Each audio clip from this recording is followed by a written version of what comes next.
Casa Lepage, a Sí. esta nueva visita guiada virtual, en la que vamos a estar anticipándonos a el Día de la Bandera, y a nuestro homenaje a Manuel Belgrano en este año tan especial para su recuerdo. Nosotros somos, yo quien les habla, Flavia Sorsi, arqueóloga y guía del Museo Casa Lepage. Lucas Sosa también va a estar guiando conmigo como siempre, es especialista en iconografía, él es siempre quien nos da su aporte desde lo iconográfico, y hoy tenemos como invitadas, como les comentaba, a la licenciada Ana Franceschini, historiadora y escritora, y a Rodolfo Giacomozzi, de la Junta de Estudios Históricos Aduaneros Domingo Belgrano, que va a estar hablándonos del solar natal de Manuel Belgrano, una propiedad de la cual él sabe reconocer como nadie el valor y que vamos a estar explorando un poco. Como siempre, bueno, nosotros somos la cara visible de un equipo mucho más grande de personas. Está Patricia, está Julián, está toda la gente de Casa Lepage. Desde aquí es que les hablamos, desde esta sede ahora virtual, pero que es nuestro centro, de donde parte toda esta construcción de conocimiento y este repensarnos que tratamos de hacer cada viernes. Se trata de este bello edificio histórico, cito, en pleno casco histórico de la ciudad de Buenos Aires, en la calle Bolívar, justamente casi esquina con la avenida Belgrano. Es la sede de lo que fue un pasaje comercial, también llamado Belgrano, el pasaje Belgrano, que conectaba la calle Bolívar con la avenida Belgrano, hasta que el ensanche de esta avenida determinó un poco la interrupción de este pasaje en cuanto a lo físico, porque llevó a que se tuvieran que relotear toda la parte del edificio que correspondía, que tenía como la fachada sobre la avenida Belgrano, y se perdiera esa parte de la construcción, pero a la vez es lo que nos permite todavía poder hablar de un pasaje que termina ahí de una manera, cuando lo vengan a conocer, el que no lo conoce, van a ver que uno empieza a transitar el pasaje y termina en la pared, ¿no? Ahora decorada con un bellísimo cuadro, pero que es la pared medianera, y que yo digo que eso que parece el fin del pasaje es en realidad lo que nos da esta idea de que en realidad seguimos en un pasaje que nos lleva hacia distintas historias, ¿no? Este es el mismísimo pasaje Belgrano, allí ven las letras, es la Casa Lepage, es el emprendimiento turístico, hotelero, cultural, desde donde les estamos hablando. En la actualidad funciona un hotel, ¿no? Que está ahora con sus puertas esperando el fin de este periodo de aislamiento, el restaurante Puerta del Inca, nuestro museo de sitio, del que les vamos a estar contando también un poquito más, y la Galería de Arte. Es un edificio que data de fines del siglo XIX y fue restaurado, intervenido en la década del 30 por el arquitecto Alejandro Virasoro, por eso este lenguaje Art Deco que ustedes pueden apreciar en la fachada, y posteriormente, a partir del año 2004, fue puesto en valor por el estudio de la arquitecta Ana María Carrió. Se trata de una obra que llevó varios años, pero que tuvo como característica la recuperación no solo del patrimonio arquitectónico, sino también de aspectos históricos del edificio y de todo lo que es el patrimonio arqueológico que pudimos recuperar a partir de las distintas excavaciones que estuvimos realizando con el Centro de Arqueología Urbana desde el año 2005 hasta principios del año 2011, por un periodo muy, muy prolongado. Aquí tienen algunas imágenes del edificio en la actualidad, que ahora nos está esperando. Como pueden ver, a través de los pisos de vidrio y de distintas estructuras, se pueden visualizar las estructuras arqueológicas, que se trata sobre todo de estructuras sanitarias vinculadas con el manejo del agua, y también los cimientos mismos de este edificio, que como les comentaba, data de fines del siglo XIX. En 1868 esta propiedad es adquirida por Martín de Álzaga, y al morir él queda en manos de quien fuera su heredera, su mujer Felicitas Guerrero. Cuando muere Felicitas, ¿no?, tristemente asesinada, la heredan sus padres, porque ella no había dejado descendencia.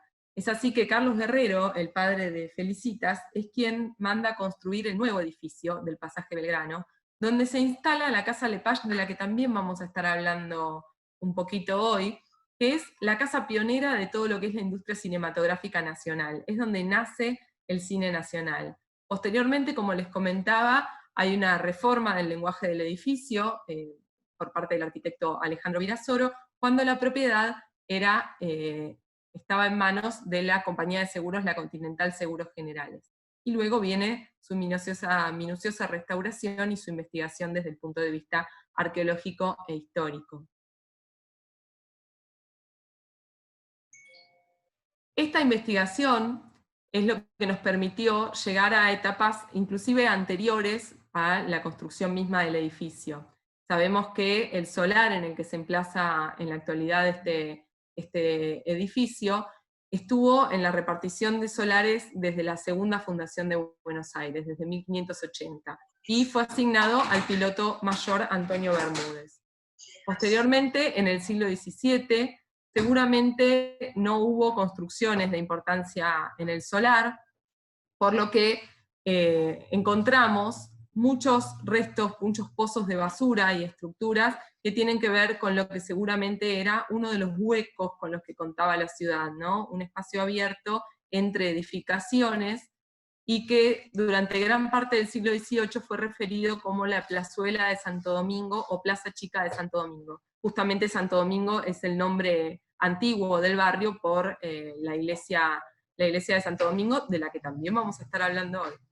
Durante gran parte del siglo XVIII, como les comentaba, esto fue un hueco, pero a fines de esa centuria se construye la primera edificación permanente en este solar, que es la del matrimonio de Josefa Puebla y Francisco de Almandos. Ellos mandan a edificar, mandan a construir allí su casa de altos, y establecen también su local de venta al menudeo, su pulpería. Y de pulperías también vamos a estar hablando hoy, porque la familia de Belgrano también hubo pulperos.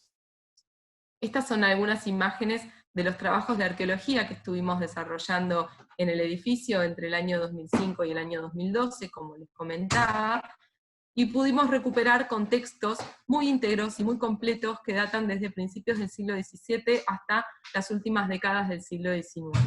Es decir, para los niños que hoy nos están acompañando, desde 1600 aproximadamente hasta los últimos años del 1800, o primeros del 1900. Se trata de los restos más íntegros entre lo que es el registro colonial temprano de nuestra ciudad. Por eso, la verdad que tenemos esta suerte de estar mostrando estos objetos desde el Museo de Sitio, ¿no? En el mismo contexto en el que fueron hallados, y antes de empezar con este tour virtual por los lugares belgranianos, no quiero dejar de, por supuesto, invitarlos a que una vez finalizado este periodo de aislamiento puedan venir a conocernos, y ya que están, si quieren tomar esta propuesta de tour belgraniano que les vamos a dejar hoy, para ir conociendo estos distintos espacios de los que vamos a estar charlando. Yo les comentaba que en el edificio de Casa Lepage, en el edificio donde actualmente está el Hotel Casa Lepage, se instaló la primera casa de fotografía y cinematografía del país. Bueno, justamente no fue difícil en esta oportunidad encontrar vínculos entre Casa Lepage y el tema de hoy. Vínculos entre Casa Lepage y Belgrano hay varios. Primero, el nombre del pasaje, la vecindad entre la casa de Manuel Belgrano y la Casa Lepage, y además que una de las primeras películas filmadas en la historia de nuestro cine nacional, una película de 1897, se produjo en esta Casa Lepage, ¿no? La filmó Eugenio Pi, un inmigrante francés, y fue durante mucho tiempo considerada la primera película del cine nacional. También hay algunas, 2 o 3 que pueden ser anteriores.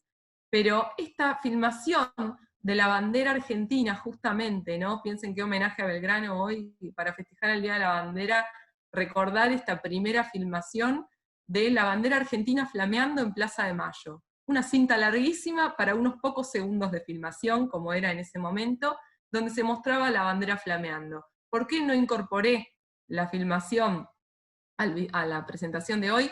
Porque no está, no existe, se perdió. Y es una de las pérdidas de las que desgraciadamente tenemos que hablar cuando pensamos en nuestro patrimonio histórico, y muchas de ellas, algunas de ellas, sobre todo las vinculadas con algunos lugares belgranianos, vamos a estar referenciando el día de hoy.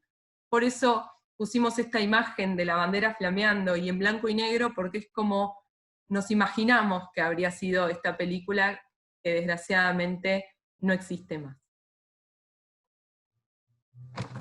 Bueno, Ana Franceschini es historiadora, es escritora, es miembro de varias investigaciones, de varias organizaciones vinculadas con la historia.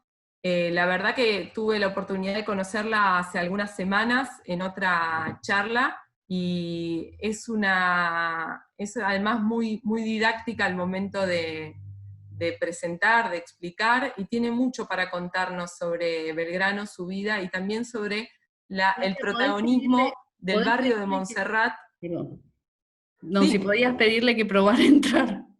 Sí, le pedí, pero hasta el momento no me respondió. No, porque estamos haciendo lugar, pero no llega a tiempo. Decirle que tiene que ponerle Page con mayúscula. Ahí Sí, puede sí, entrar. Es eso, gracias. ya le dije, el tema es que, bueno, hay mucha gente.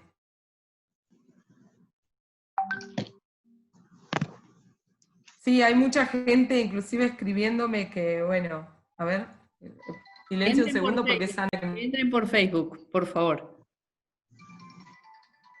Voy a entrar por... Acá estoy. Ay, acá estás, Ana, qué bueno. Gracias. Bueno, explotó de gente, tanto es así que nos quedaba fuera la entrevistada, Ana. No pensé Bueno. tanta la popularidad semejante.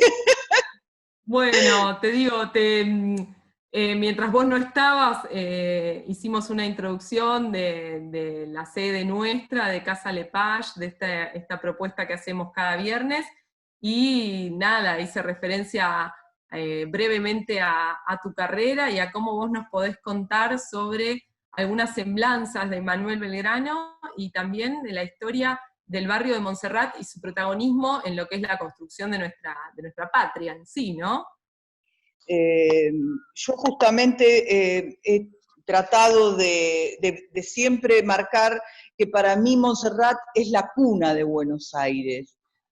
Muchos confunden con San Telmo, muchos confunden con Valvanera, pero en realidad lo que fue Montserrat fue el germen de todo el acervo cultural de la ciudad de Buenos Aires y también de nuestro país.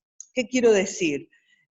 Buenos Aires se inició en esa zona, en la zona de Plaza de Mayo, Rivadavia, hasta Independencia, Entre Ríos, lo que sería ahora Entre Ríos, hasta el río. En ese sector, las fuerzas vivas y todo lo que significó el acervo cultural, representado mayormente con la Manzana de las Luces, que justamente por algo se llamó la Manzana de las Luces. ¿No es cierto? Entonces, ese lugar fue muy importante. El consulado de Belgrano también estaba en ese sector. Y Belgrano, ¿qué hizo? En cada una de las habitaciones de ahí, de esos lugares, iba armando esas escuelas de música, de matemática, de geografía, de dibujo. Entonces, la cuna de Buenos Aires es ese sector de Buenos Aires donde las fuerzas vivas, ahí nació el Colegio Nacional Buenos Aires, ahí nació todo lo que significó los museos más importantes, el Museo de Ciencias Naturales, la Biblioteca Nacional.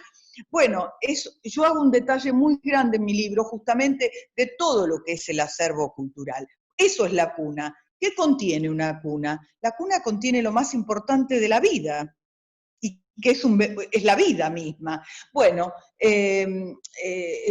para nuestro acervo, esa importancia son esas instituciones que son las que hoy todavía tenemos y que son tan importantes para nosotros. Entonces, ese Montserrat que tuvo todos los elementos fundacionales como corresponde, y además la gente más granada de Buenos Aires vivía en ese sector. No solamente los sacerdotes y todas las órdenes religiosas que se habían instalado en Buenos Aires, dominicos, franciscanos, mercedarios, todos estaban, por supuesto los jesuitas, todos estaban en ese sector. Las iglesias por eso están tan cerquita, porque las órdenes religiosas se establecieron en ese sector. Esa es la importancia de Montserrat también en lo religioso, cuando se hizo la catedral, que si bien ahora no pertenece a Montserrat porque está en San Nicolás, pero originalmente era todo Montserrat. Se le puso el nombre de Montserrat por la Virgen Moreneta de Montserrat, que está en Barcelona, cerca de Barcelona. Montserrat quiere decir monte aserrado, Montserrat, aserrado, como un serrucho, porque hay unas montañas que parecen un serrucho. Entonces, allí hubo un milagro con una virgen que la llaman la Moreneta, su color es oscuro, pero bueno, muy milagrosa, y la trajeron esa advocación a Buenos Aires. Al traerla a los españoles catalanes, esa advocación, como había predominio de esos españoles catalanes de esa región, abrieron y pusieron la primera iglesia, Nuestra Señora de Montserrat. Más o menos está, ¿no? Muy bien. Muy bien. Y contanos un poquito como se pueda, porque la verdad que ya la otra vez lo experimenté, que te pones a hablar de Manuel Belgrano y tenés tanto conocimiento y tanto para decir, que te pido que hagas una brevísima reseña de quién fue Belgrano para nosotros, sobre todo teniendo en cuenta que tenemos por lo menos 2 niños entre el público, así que también para que les sirva especialmente a ellos. Mira, Belgrano no fue solamente el creador de nuestra bandera. Primero se lo recuerda con eso, que es muy importante, pero fue una persona que nació en una familia acomodada, por supuesto, su padre italiano de Génova, su madre de Santiago del Estero, y de muy buena posición, vivían en Montserrat porque era la zona de la gente, de los comerciantes, de los militares, de los sacerdotes, todo el espectro más importante de la ciudad vivía en ese sector. Entonces, él vivía ahí, termina su colegio, su estudio en el San Carlos, y se va a estudiar a Europa. Allí hizo la carrera en Salamanca, en ciencias jurídicas, y también estudió economía. No nos olvidemos de ese detalle, estudió economía, que luego, cuando se gradúa, lo importante es que eso lo va a trasladar aquí en su lugar como director del Consulado de Comercio. El consulado no es como el consulado como jerarquía diplomática o de cancillería, sino que el Consulado de Comercio implica promoción comercial de una región, para que sea fácil. Entonces, él viene de Europa, en una situación donde Europa salía de la Revolución Francesa. Calculemos que Belgrano nació en 1770, más 20 años que habrá estudiado, 1790, ya había pasado la Revolución Francesa. Bueno, Napoleón, la influencia de todo el conocimiento que en ese momento era el auge en el universo. Así que en el universo conocido y letrado de la Tierra. Así que él estudió y tuvo acceso a todos esos libros que en un momento dado, tanto la Iglesia como las jerarquías políticas prohibieron. Eso siempre también hay que tenerlo en cuenta. A él, por su integridad, por su personalidad, por sus convicciones cristianas, el Papa en ese momento le permite tener acceso a esa biblioteca con toda esa bibliografía que le permitió ampliar su conocimiento y tener una apertura mental muy importante. Con todo eso viene acá y viene con el puesto vitalicio de cónsul de comercio en el Río de la Plata. Allí implementa unas medidas, memorias del consulado, que recomiendo que se lea, memorias del consulado, donde él ahí tiene normas de comercio, por ejemplo, las economías regionales, hasta cosas ecológicas puso. Él ya se hablaba de ecología y trataba de preservar los suelos para que no se gastaran, y el reciclado de los suelos, de los lodazales, humedales, todo eso lo tenía previsto. La mujer, el rol de la mujer en la sociedad, fue un precursor de que la mujer tenía que salir un poco de su casa y de la iglesia y integrarse a la sociedad. Podía aportar muchísimo, y eso Belgrano estimuló. A pesar él de ser muy católico y muy cristiano, sin embargo, él proponía y empujaba de que la mujer tenía que salir y tenía que hacer estudio y calificarse, no permanecer adentro, bordando nada más. Estamos hablando de comienzos del siglo XIX. Miren qué visionario, visionario y estadista. Después tenemos la educación pública, laica y gratuita. Ya fue un precursor de esos cánones, que casi diríamos hasta con pudor, de que fue un adelantado a Sarmiento, porque ya antes de Sarmiento él ya estaba hablando de esa categoría de escuela. Por supuesto que la escuela había que impulsarla y a los niños y a las niñas, la escuela, la educación, la formación. Los pueblos originarios también, él tuvo un respeto muy grande por los pueblos originarios. La muestra, lo único que voy a decir para no extenderme, es que él en su momento quiso instaurar, cuando vino de Europa, él quiso hacer aquí en América una América grande. Y esa América grande iba a ser con un gobierno, con un descendiente inca. Qué interesante. Pero la capital iba a estar en Lima, con el Pacífico y con la salida al mar del puerto del Callao. Lo que desprendería que Buenos Aires quedaría aislada o quedaría para otros objetivos. Como siempre, pujas, como siempre presiones, como siempre intereses, como siempre todo, esa propuesta de Belgrano claudicó. Entonces se tuvo que rever la posibilidad de armar otro gobierno al margen de España y de la dominación de la corona. Les quería hacer también alguna reflexión sobre Belgrano y su materialidad, por decirlo de alguna manera. Yo que soy arqueóloga siempre estoy pensando en la materialidad, en la importancia que tiene el objeto y la arquitectura para la reconstrucción y para la construcción, como me gusta decir a mí, porque no estamos reconstruyendo, sino construyendo memorias, ¿no? Y cada vez que pienso en Belgrano, desafortunadamente pienso en pérdidas en cuanto a lo que es su materialidad, ¿no? Tenemos algunos puntos en lo que queremos llamar hoy circuito o tour belgraniano, que quizás son bastante conocidos, ¿no? La casa de María Josefa Ezcurra, quien habría sido su amante, durante tanto tiempo abandonada esta casa, ¿no? Y ahora recuperada por el Museo de la Ciudad, sin embargo también con este daño tan importante que sufrió en su puerta, ¿no? por alguien que prendió fuego, y los grafitis, por supuesto, que siempre nos acompañan como porteños, en realidad en todas las grandes ciudades. Por desgracia estamos sufriendo eso en cuanto a los edificios históricos, es realmente un flagelo. Tenemos al Cabildo, tan vapuleado también durante cada manifestación, y que a la vez es una versión maqueta de un edificio del que se conserva muy poco en cuanto a lo que es original, ¿no?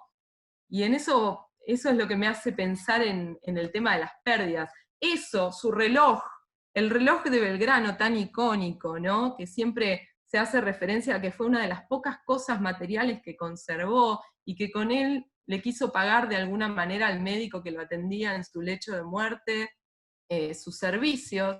Y ese reloj fue robado del Museo Histórico Nacional, es decir, otra pérdida, ¿no?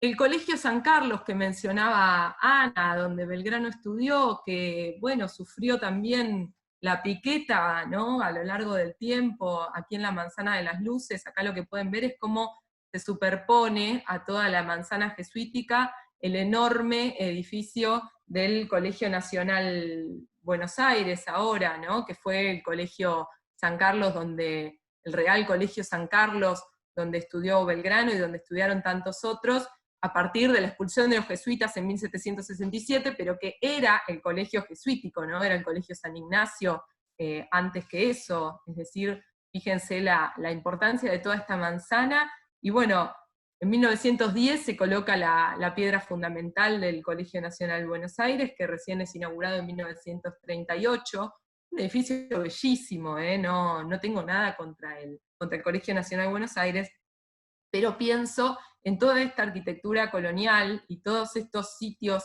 belgranianos que con el tiempo, un poco por el crecimiento mismo de la ciudad, otro poco quizás por decisiones que hoy no compartiríamos, fuimos perdiendo, ¿no? Por eso me parece, por otro lado, tan interesante y tan esperanzador que hoy haya cerca de 100 personas reunidas para escuchar sobre Belgrano y sus lugares, ¿no? Me da como una esperanza. También tenemos, bueno, otro edificio demolido hace no tanto tiempo, ¿no? En los primeros años del siglo XX, la Aduana Vieja, donde trabajaba el padre de Belgrano.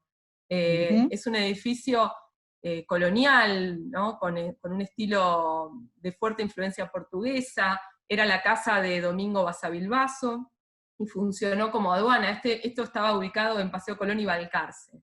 Y sobrevivió hasta ser fotografiado, o sea que imagínense que no fue hace tan poco, quiero decir, no fue hace tanto, fue hace bastante poco que se decidió su total demolición, ¿no? Otra pérdida es esta. Al ampliarse la avenida 9 de Julio, perdemos la jabonería de Vieites, donde se reunían los patriotas, ¿no? Este video es del Archivo General de la Nación, es un video de 1963, donde se ven algunas de las demoliciones ocasionadas por la ampliación de la avenida 9 de Julio.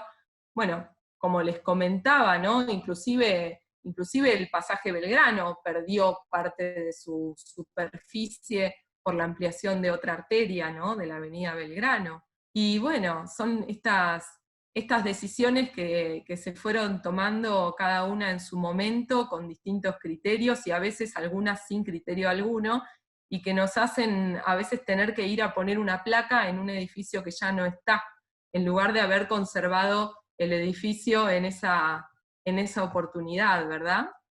Y hay tantos otros lugarcitos belgranianos que uno puede seguir encontrando. Esto me lo pasó Rodolfo Giacomozzi, a quien vamos a escuchar dentro de un ratito, que es un almanaque de 1826 donde se menciona la dirección de algunos establecimientos, un almacén de comestibles, un almacén de bebidas y un depósito de maderas de la familia de Belgrano, ¿verdad? Estos habría que ir a buscarlos, a ver qué fue de estos edificios y qué se mantendrá de 1826 ahora. Dudo mucho que se mantenga algo, ¿no? La calle Parque es la calle Lavalle y la calle Catedral es la calle San Martín. Así que imagínense, ¿no? En plena City, qué quedará de los edificios de 1826.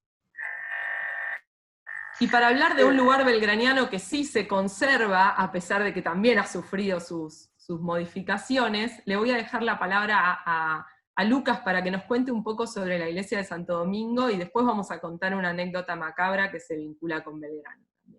Si hay un lugar donde me gusta pararme cuando camino por el casco histórico, es la calle Defensa y de la avenida Belgrano.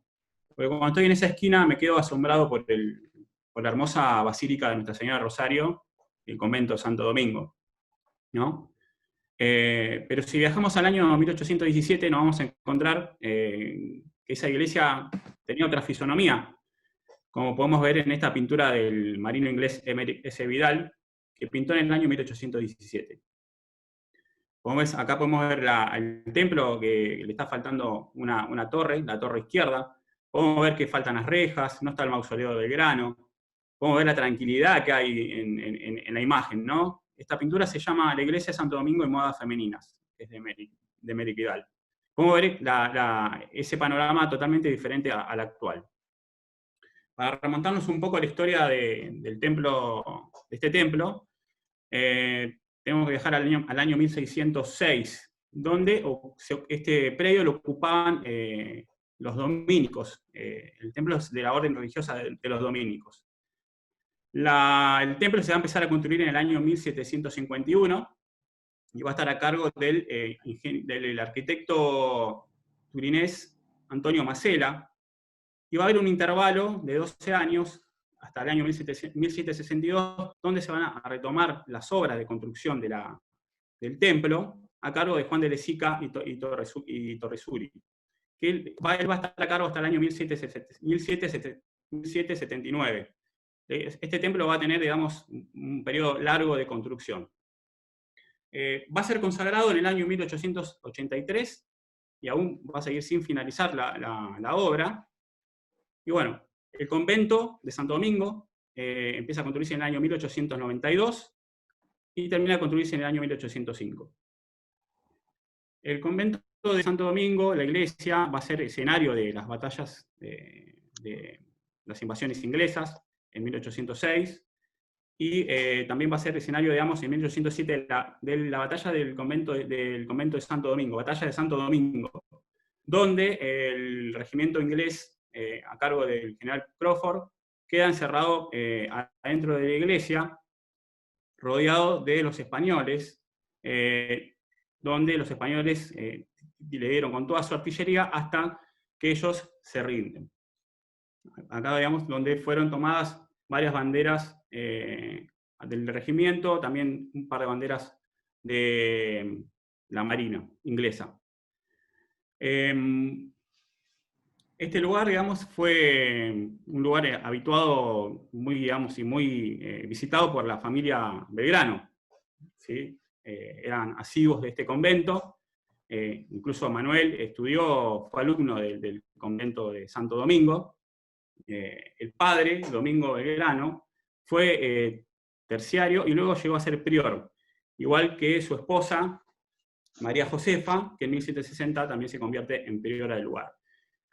Acá estudiaron sus hijos, tuvieron 16 hijos, estudiaron en el convento, se bautizaron acá, y bueno, hoy en día los padres de Belgrano están enterrados, sepultados en la iglesia, y cuando Manuel Belgrano fallece, el 20 de junio de 1820, en su casa paterna, también va a ser enterrado en el atrio de la iglesia.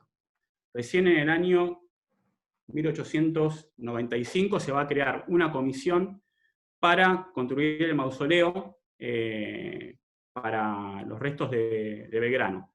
Y se va a inaugurar en el año 1903, desde que de ese tiempo descansan sus restos allí. Ahora voy a pasar la palabra a Flavia, que les va a contar una anécdota de los alumnos que llegan hasta ahí con sí, con la bandera. pero antes otra. Hay un montón de anécdotas. Y sabés que mientras hablabas recordaba que esto también es otra pérdida, porque bueno, este era un convento que ocupaba la manzana entera, por supuesto, y bueno, perdió gran parte de su superficie. Tanto es así que cuando el equipo del Centro de Arqueología Urbana estuvo excavando lo que ahora es, no sé si sigue siendo, pero que fue durante mucho tiempo la tanguería Michelangelo, en realidad lo que estuvieron excavando fue el pozo del convento de Santo Domingo. También sufrió sus pérdidas esa manzana, ¿no? Así que lo que ahora vemos, también respondiendo a uno de los comentarios en el chat, lo que ahora vemos como iglesia, en realidad, claro, era todo un complejo como eran los complejos religiosos en ese momento, ¿no? Con su iglesia y su convento, por supuesto. Y en cuanto a la anécdota que les quería contar en relación con Belgrano, bueno, como bien decía Lucas, cuando él es sepultado allí, con una placa muy modesta que al parecer era parte del mobiliario de su casa, una placa de mármol que era parte del mobiliario de su casa y que habían como reciclado para que le sirviera de placa al momento de llevar sus restos. Y bueno, y parece que fue enterrado fue sepultado, despedido, en circunstancias bastante poco nobles para lo que sería un prohombre de nuestra patria, ¿verdad? Eso después se trató de redimir, fue sepultado en un ataúd muy sencillo de pino, y tanto es así que cuando ya se pensó en la inauguración de su mausoleo, tuvieron que exhumar estos restos, por eso les comentaba que era una anécdota algo macabra. Resulta que poco se había conservado, no estaba para nada el féretro, porque al ser de pino se había deteriorado, y así los restos mortales de Belgrano también, por lo que por un momento se pensó que podía tratarse de un sabotaje, después descubrieron que no, que quedaban algunos restos, esto es en 1902. Y entre esos restos quedaban solo 2 dientes, que mientras iban recuperándolos, ¿no? Estaban presentes Joaquín B. González, en ese momento ministro del Interior, y Pablo Richieri, ministro de Guerra, que fueron llamados por caras y caretas después los ministros odontólogos, porque ¿qué sucede? En esta oportunidad, según denuncia el diario La Prensa, ambos habrían habrían sustraído estos dientes de Belgrano. A mí no me cabe la menor duda, por lo menos en el caso de Joaquín B. González, que seguramente la idea era conservar esta reliquia, ¿no? Ellos después se defendieron diciendo que querían engarzarlos en oro para después volver a ponerlos en la urna.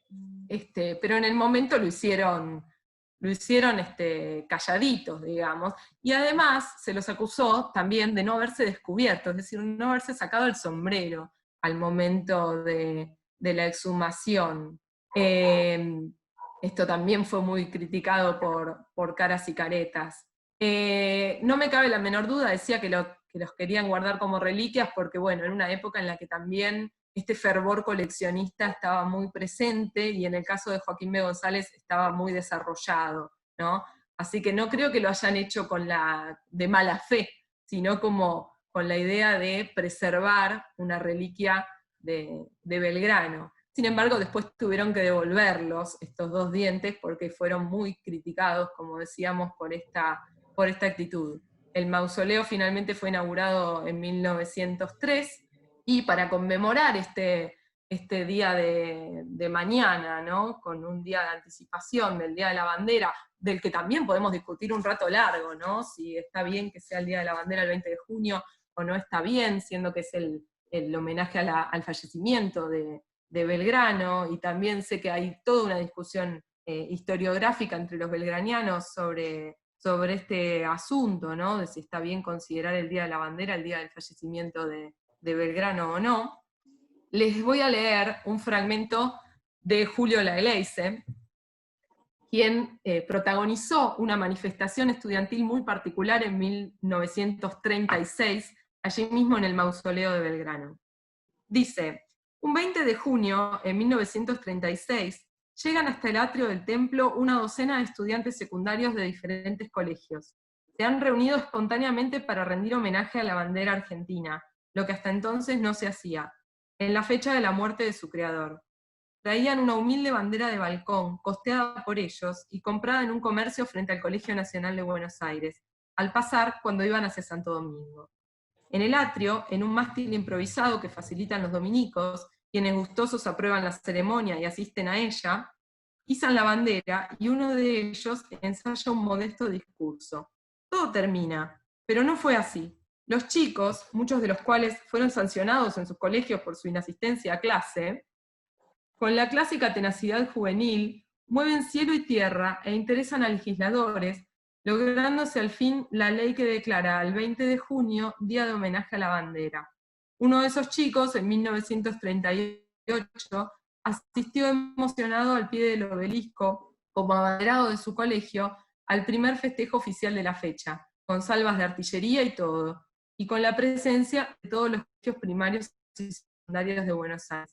Se había hecho realidad el sueño del pibe, el sueño de esos 12 pibes de Buenos Aires que ese día lloraron de felicidad. Uno de ellos es quien esto escribe, es decir, el mismo Laeleise, ¿no? Como él protagonizó esta búsqueda de establecer el 20 de junio como día de homenaje a la bandera, y el lugar que tuvo el convento de la iglesia de Santo Domingo como el primer lugar donde se izó esta bandera pensando en la posibilidad de establecer esta fecha patria, ¿no? ¿Puedo aclarar alguna cosita? Sí, por supuesto. Bueno, primero que justamente era tal su veneración y su amor por los dominicos y por Santo Domingo, por supuesto, que cuando Belgrano falleció, pidió que le pusieran en su lecho de muerte el hábito dominico. Así que eso también lo tenemos, eso tenemos que recordarlo, porque es un acto de humildad, un acto de coherencia respecto a lo que fue toda su vida de conducta y de ética, ¿no es cierto? La humildad especialmente. Y la otra anécdota, Torresuri, que era un benefactor, como bien dijo Lucas, de Santo Domingo, en un momento dado él donó para que se hiciera una de las torres. Y lentamente después iba haciendo otras donaciones para hacer la otra torre. En el interín, antes que se diera la segunda torre, se construyera, hay una reunión y la esposa concurre. Ay, sí, esta es divina esta anécdota que vas a contar. La esposa concurre a una reunión de lo más pacata de la ciudad, digamos, ¿no? Que era lo más estricto en orden y en protocolo. Y en todo. En protocolo. Y en protocolo. Sí, un montón de calificativos. Y la esposa va con un solo aro. Imagínate ustedes, todos, ay, pero no tienes un aro, no tienes un aro. El esposo la llama aparte, Torresuri, dice, mujer, ¿te has olvidado o has perdido el aro? No he perdido, no me lo he querido poner. Simplemente, este aro lo voy a usar cuando esté completada la segunda torre de la iglesia de la Basílica o Iglesia de Santo Domingo, del convento de Santo Domingo. Sí. O sea que ella renuncia a su posición de dama de la sociedad, pero dice, esto es para que cuando esté donada la segunda torre, me voy a poner el aro que falta.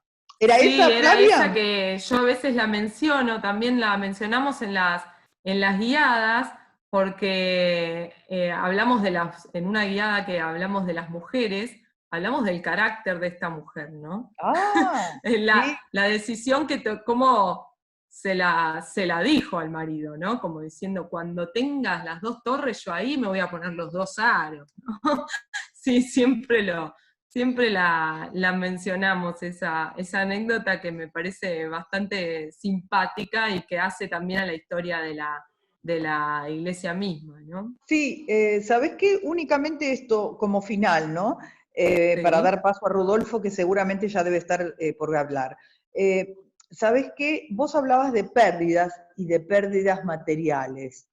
Y a mí, mientras tanto, vino a mi mente el día que falleció, de otras pérdidas, porque el ser humano tiene esas, las materiales y las inmateriales. Y vos sabés que el día que murió Belgrano, casi pasó inadvertido en Buenos Aires la muerte de él, porque hubo muchos movimientos políticos y hubo un malestar. Sí, fue el día que hubo, sí, un día que hubo cambios, inclusive de su superposición de autoridades, ¿no? Así es. Entonces, fue casi en el anonimato, pobrecito. ¿Vos sabés que yo pensaba? Vos fíjate, 200 años después, mañana, no va a tener su acto en el Monumento de la Bandera. Otra pérdida para él. Otra pérdida. Pero, como decía yo, estamos todos juntos acá también recordándolo, ¿no? Claro, sumamos 100 personas que nos reunimos para homenajearlo a Belgrano. Y eso realmente es reconfortante. Y muchos docentes que son también, por lo que estoy viendo, que saludan en el chat, muchos docentes que son también los transmisores de todo este legado, y bueno, y gente interesada en la protección también del patrimonio físico, ¿no? Como puede ser desde Casa Lepage hasta hasta Rodolfo mismo con su defensa del solar natal de Belgrano, así que todavía creo que tenemos tela para cortar y algo de esperanza, ¿no? En cuanto a la devolución o la recuperación de todo este patrimonio belgraniano. Flavia, si me permitís Sí. la palabra. Con respecto al tema de las banderas, es muy recomendable al que no entró visitar el lugar donde están, digamos, las 6 banderas que están guardadas ahí como un tesoro, que es realmente admirable ver esas banderas que están ahí.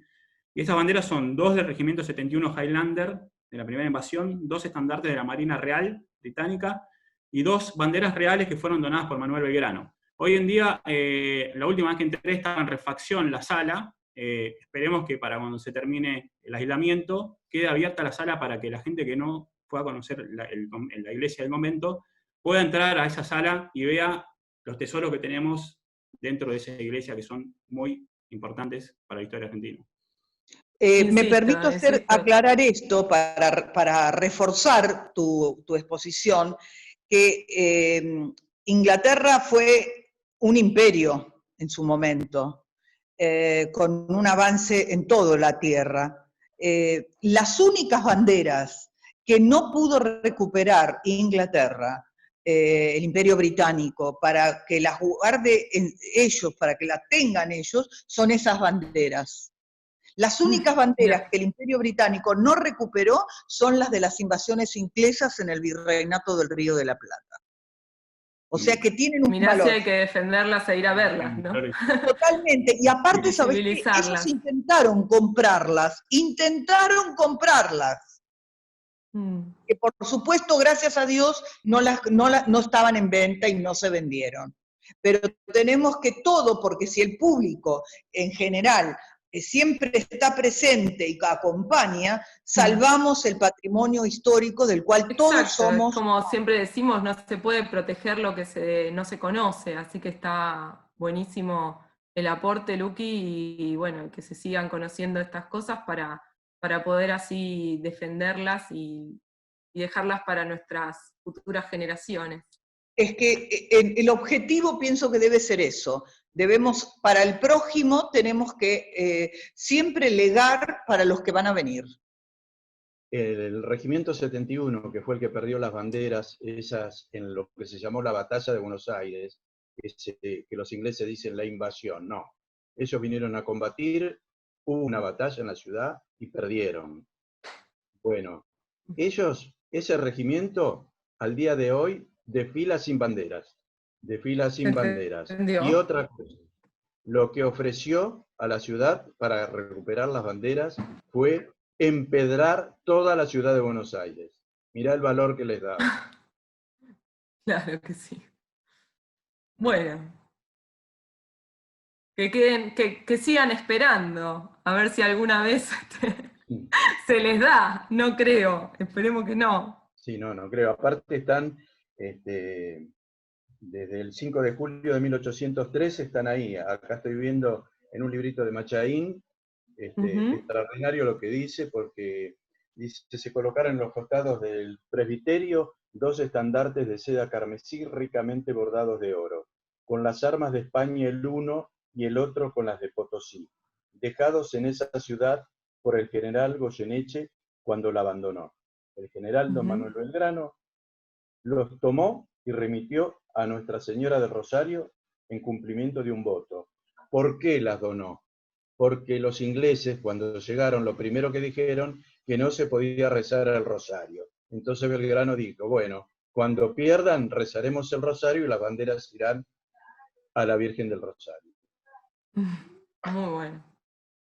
Bueno, Rodolfo, contanos, para sumarle a estos lugares belgranianos, ¿cuál es el lugar belgraniano, que yo digo que por un lado es una pérdida, pero que no todo está perdido? No. ¿Cuál es el lugar belgraniano que es la sede de la Junta de Estudios Históricos en la actualidad? Mira, anoté tantas cosas porque el que habla último bueno. le pasa el trapo al resto. Pero bueno. Bueno. No, solamente quería comentar previamente que esa extraordinaria colecta con la cual se hizo el monumento, le surgió a un estudiante del Colegio S. Nacional y a otros de la Escuela de Comercio, y juntaron 107.725 pesos, todos con sus recibos correspondientes. O sea, que la honestidad belgraniana imperaba en esa juventud que el Belgrano siempre destacaba, que quería que la educación fuera el estandarte de la dignidad nacional, digamos, ¿no? Qué bueno. Ese es un tema. Otra cosa que tenía por acá. Bueno, vos te referías a los hábitos dominicos. Hubo un presidente que también, cuando falleció, pidió ser cubierto con el hábito dominico. El presidente fue Hipólito Yrigoyen. El mármol que vos señalabas, con que se cubrió en ese momento tan lamentable los despojos del general, fue la mitad de la mesa de luz del hermano de Miguel. Se cortó y con eso hicieron la lápida, digamos. Que después fue reemplazada, ¿no? Sí, después fue reemplazada. Y bueno, después, complementando lo que comentaba sobre la iglesia de Santo Domingo, que estuvo muy bueno toda la exposición, acá tengo que la campana que le faltaba, porque ponían la torre pero no tenía campana. Bueno, la campana la donaron los genoveses, los Ceneices, en la tierra natal del papá de Manuel. Del papá de Manuel. Sí, y llegó acá el 21 de marzo de 1845. Por primera vez sonó la campana ahí en Santo Domingo. Bueno, de los orígenes del papá es de donde nace toda esta historia extraordinaria. Como decía Ricardo Rojas, el padre de Belgrano no vino acá a traer, digamos, el patrial de ellos, de los padres italianos, sino a construir una patria nueva, ¿no? La tenía muy claro. Bueno, Domingo venía de Oneglia. Yo estuve en la casa, está en la vía Carmine 90, todavía está la casita. Y hay un círculo belgraniano que lo integra Giuseppe Cassini, Berardi y otros señores belgranianos que mantienen en pie la tradición. Este año, justamente en homenaje a los 200 años, ellos han nombrado a Domenico Francesco Cayetano María Belgrano Peri, que es el nombre completo del papá de Manuel, como el abuelo de la bandera. El abuelo de la bandera. Exactamente. Bueno, él llegó acá procedente de Cádiz, con la intención de plantarse acá como comerciante, porque tenía muchos contactos con Inglaterra, con Brasil, con las distribuciones de todos los productos de los olivares de allá, de esa zona, que era tan importante. El puerto de Génova era una cosa extraordinaria, de mucho contacto con Cádiz, con los turcos, con Constantinopla. Era un lugar de presencia de muchos mercaderes, o sea que él venía con muchas cosas en la cabeza. Pero al tiempo, el rey lo nombra en la Real Aduana de Buenos Aires como vista y contador. Y bueno, se desempeñó en esa esquina que vos señalabas, ahí en Belgrano y Paseo Colón, sí, porque hasta ahí está el río prácticamente. Y bueno, y en el año 1757, el 4 de noviembre justamente, se casa con María Josefa González Caseros y adquieren esa casa que está... ¿Esta que estamos viendo en pantalla? Sí, mirá, de ahí en esa foto, el portalón ese grande, con ese arco de medio punto, creo que es, ¿no? Ese se rescató, es lo único que quedó de la parte externa, y está en el Museo Nacional, ahí en Parque Lezama. Ujú. Ese está. Y del interior lo único que quedó fueron dos piezas que están separadas. Una es el pozo de agua, que pertenecía al aljibe, estaba en Ujú. el segundo patio, y la parte de arriba, lo que se llama el brocal, con todo el entorno octogonal de mármol de Carrara y demás, y todo el herraje, está en el Cabildo. Está solo y espera, como diría Scalabrini Ortiz. Sí, ahora se los voy a mostrar también. Ahora lo que estoy compartiendo es esta imagen de la casa tiempo después, ¿no? Vos sabés que Cuando ya... el arquitecto Tartarini, que estaba a cargo del Museo de Aguas Argentinas, hizo una investigación muy importante porque estuvo eh, estudiando, buscando fotos, y me llamó un día y me dijo, acá lo tenés al aljibe antes de que destruyeran la casa. Y Mira. creo que vos tenés una foto que te mandé, Bueno, acá lo este, tenemos.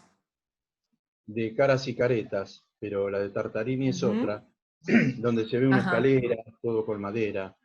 Bueno, ajá. eso sí es patrimonio, porque ese pozo lo tenemos conservado. Y bueno, en las Sí, dimensiones, en ese rectángulo de la casa, que era de 20 varas de frente por 90 de fondo, que sale a la calle Venezuela, allí en 1930, sí, más o menos también en la misma época que adelante se hizo el edificio Calmer, atrás se hicieron dos edificios muy antiguos, que los todavía no componen dijimos, del Rodolfo, pozo. todavía no dijimos dónde está la casa, La dónde casa estaba. estaba en la calle que se llamaba Pirán, que hoy se llama Avenida Belgrano, Ujú, y daba a la calle Venezuela, que se llamaba de Santo Cristo. ujú. Bueno, esa dimensión de 20 metros de frente por 90 de fondo, llegan hasta la parte de la casa que, entrando por Venezuela, es, es el edificio que ocupa la Asociación del Personal de Empleados de la Aduana. Qué Ujú. casualidad que los Belgrano eran aduaneros y nosotros dimos con esa propiedad. Un milagro de... Un milagro belgraniano. Bueno, y ahora desde allí es que vos estás conduciendo esta Junta de Estudios Históricos y preservando también Sí, es que justamente la lo Junta que quedó de Central, la casa, que es más que nada el pozo con su contenido, por suerte, que sí, esperamos próximamente poder excavarlo, porque exactamente. bueno, estuvo seguramente en uso durante mucho tiempo y bueno, hay que ver cuánto del siglo XIX, XVIII tardío y XIX temprano puede haber en esa estructura, a juzgar por todo lo que estuvimos encontrando en Casa Lepage, no sería raro poder dar con objetos de época, ¿no?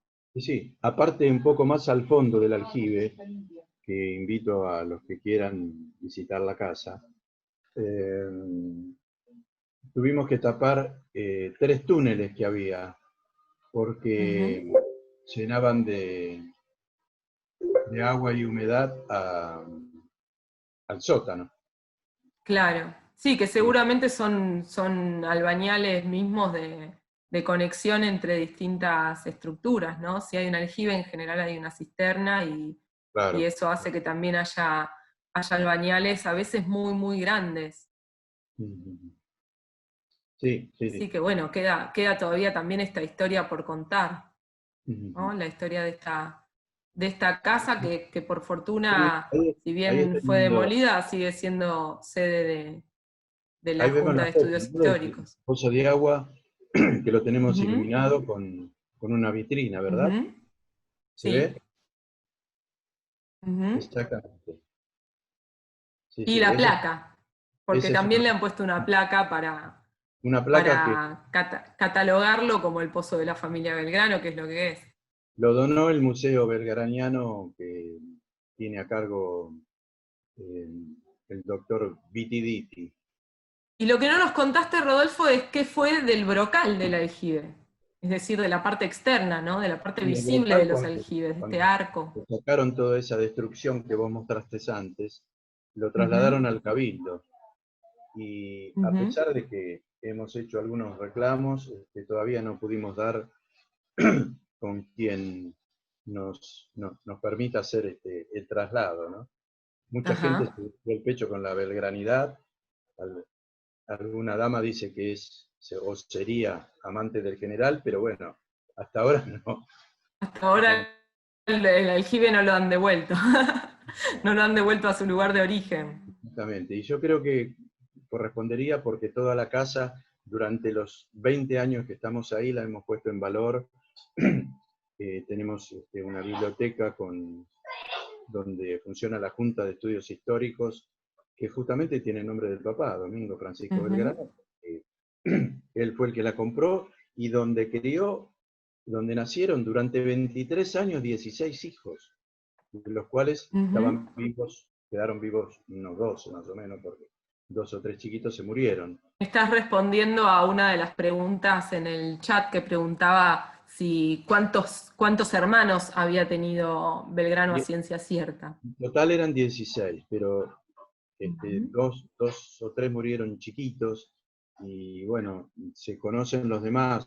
Yo estuve buscando información y tengo sobre más o menos, por ejemplo, eh, Francisco integró el Cabildo, estuvieron todos en la votación del Cabildo el día 22, 1810, y tuvo la visión cuando vio el pendón del Santo de Buenos Aires, que era San Martín de Tours, que tenía un pendón rojo.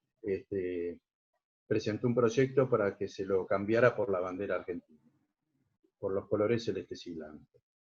Después, bueno, Domingo era sacerdote, uno de sus hermanos, fue senador del clero, fue el testamentario de todo lo que redactó Manuel el 25 de mayo de 1820, previo a fallecer, donde pide sobre todo que la cuiden a su hijita, a Ujú. Manuela Mónica. Y después Joaquín trabajó en la aduana y llegó a secretario de Hacienda, hizo una carrera brillante, y cuando hubo elecciones de barrio fue diputado por Flores. Aprovecho para transmitirte una pregunta en el chat. Nos consultan si vos sabés si las placas de homenaje siguen estando en el atrio de Santo Domingo, porque al parecer hubo un reclamo de que no están. Bueno, lo que pasa es que hay mucho robo. Ahora termino esto de San Fernando y les cuento lo que pasó ahí con los robos. Ujú. Dale. Bueno, entonces, San Martín y Belgrano, más o menos los estudios históricos hablan de que se conocieron en Algarrobo, allá cuando fue el abrazo de Yatasto, como se dice, pero los Ujú. padres, tanto el capitán Juan de San Martín como el padre de Belgrano, pertenecían a la orden dominica, y es muy probable que hayan tenido contacto acá en Buenos Aires. O sea que es Ujú. una familia que tuvieron contactos entre ellos, y por eso las cartas de Manuel Belgrano a San Martín y viceversa son de una fraternidad que a veces ni nosotros entre hermanos Mm. ejercemos. Porque le dice mi amigo, mi Es cierto. hermano, lo espero a Mm. usted, y San Martín que le dice que es lo mejor que tenemos en América. Mm. Entonces, bueno, ese Y era... esa frase de que lo extraño sin conocerlo, entonces, sí. Sí, ¿se bueno, conocían o no? ya eso era casi una declaración de amor filial. Claro. Y bueno, entonces Carlos José estuvo ahí en las costas como comandante, y acá tengo en el puerto de Las Conchas, comandante, los capitanes, los oficiales, y también Puerto de las había, Conchas, que hoy es Tigre, ¿verdad? claro, claro, y uno de los que Ujú. integraba como oficial primero era Juan Manuel Beruti, que es el hermano de Antonio. ¿Y qué pasa con este Juan Manuel Beruti? Bueno, aparte de que me lo contó personalmente Feliz Luna, ahí tengo un libro donde dice que en 1817 ingresó a la aduana en la contaduría y él tenía el vicio de hacer, o esa cosa que a veces uno hace, de tener un diario de los días. Bueno, lo juntó durante muchísimo tiempo y después eso lo imprimió la editorial MC, se llaman Las Memorias Curiosas. Ese libro es extraordinario porque cuenta lo que pasaba día por día.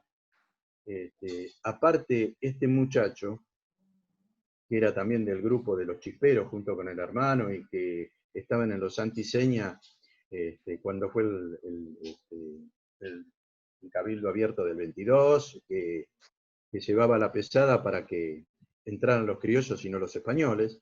Bueno, este muchacho fue el señalado para izar por primera vez en Buenos Aires la bandera celeste y blanca, en la torre de Nicolás de Bari, de la iglesia que estaba en la 9 de julio, ahí donde está el obelisco, Sí. y que fue una de las cosas que se tiraron abajo para hacer para hacer la avenida.